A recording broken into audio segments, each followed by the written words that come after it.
Let's do some post-mortem. We'll do it on this guy. This is one of the initial prototypes that I had built. So I'm going to tear it down, going to replace it, try something different, slightly different. But what I want to do as I'm cutting this off is kind of go back and share some learnings. This grip has been on for roughly a year and a half. It's actually done very well when you consider that this is probably about $3 worth of tooling leather. Underneath it is maybe 20 cents worth of gauze wrap, a small piece of grip tape underneath that. This was, I made this, but I could have easily taken an old grip and just cut off the butt and glued this on. Down here, I used a piece of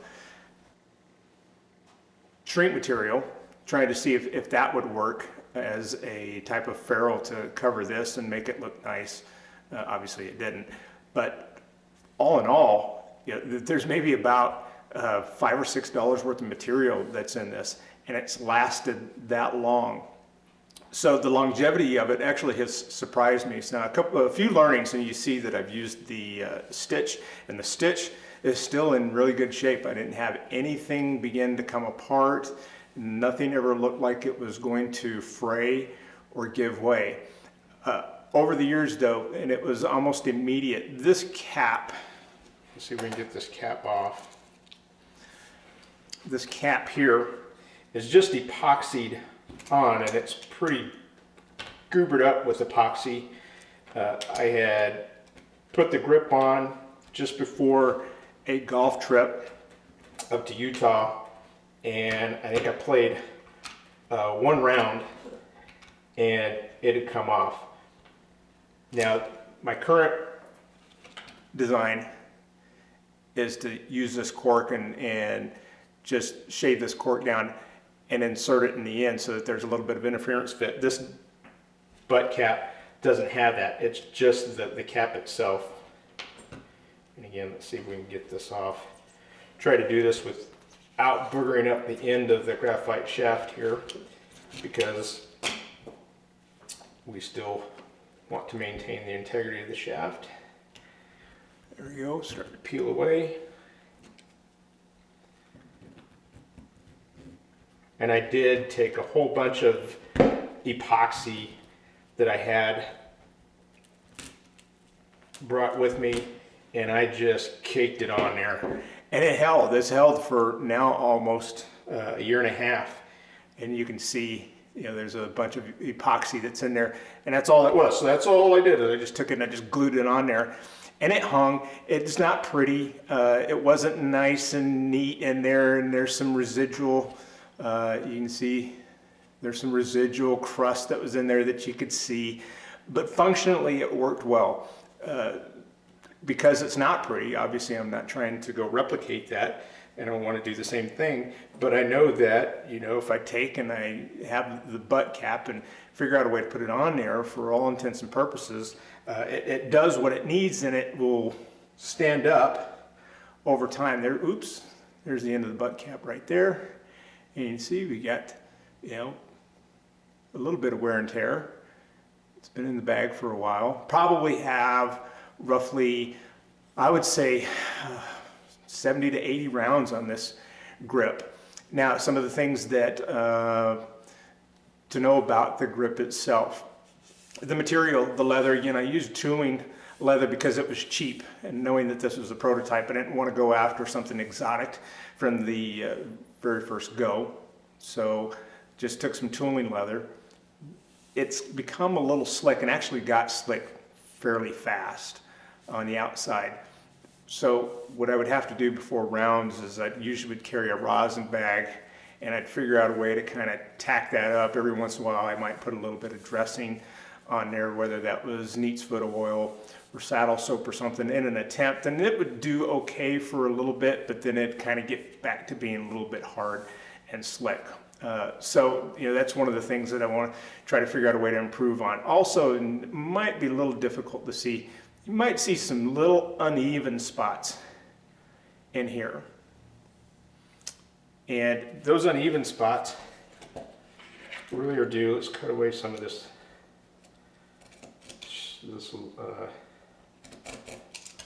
lacing and get at the bottom. So the underlisting of this club is this gauze. It's just the gauze that you use sometimes in athletic events. You use it for different purposes, or you can use it to keep on bandages, or you can use it as a bandage yourself. But that's essentially, that's gauze. You can get a roll of this for about 40-50 cents, and there's 100 feet in that roll. So this is extremely cheap, and this worked relatively well, except for the fact that these uneven spots that I was just mentioning, you can kind of see, let me move the knife, you can see against the background, you got a little bit of ridge, and that's just from wrapping the gauze and not being able to get it nice and neat and even and set so that you had an even amount all the way up and down the shaft. Some places I wrapped a little thicker, some places I wrapped a little thinner, I wrapped it a little tighter in one place and a little looser. So that variation meant that, you know, over time, the leather laid down on top of that gauze, and I had these small ridges. Now, none of this has actually made the thing non-conforming, and it's not really, it doesn't match my hand necessarily, because it's not from my handprint. It was formed initially from when I wrapped, so it just is there. So that's one of the inherent challenges with this approach, is how do you get this gauze to be nice and neat and consistent, so that when you lay the leather over it, it's going to the grip is going to remain nice and neat and even. I think that's one of the learnings and the challenges. The laces I mentioned here, you can see the lace pattern,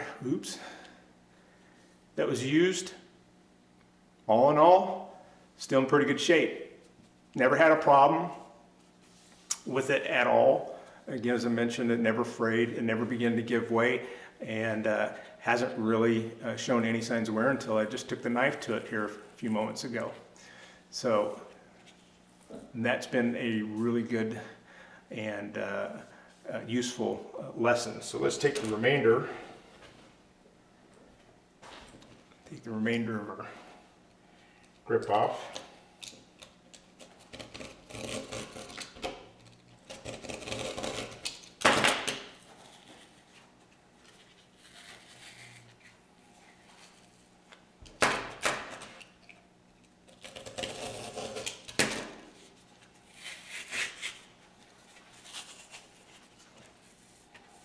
And my guess is here at the end, there's probably a big old hard ball of epoxy from when I put the butt cap on.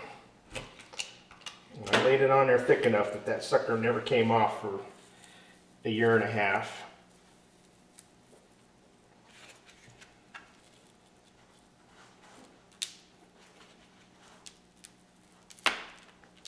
So again, for a very first attempt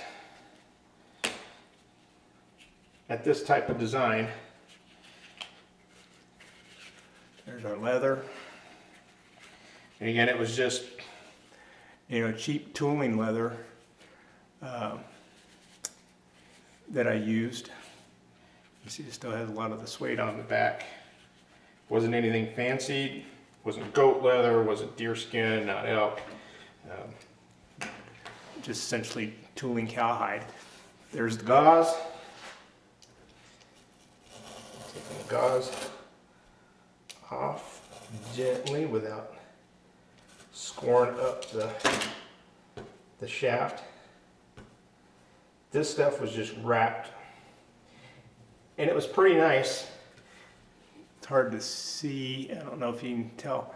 It still has some of its, you know, it's got some sponginess, some give to it. So if you like a little bit softer grip, it has that property. Even over time, as many things as it's been through, you can see the variations a little bit in the wrap And again, that's what I mentioned was really the challenge. Let's continue to take this off.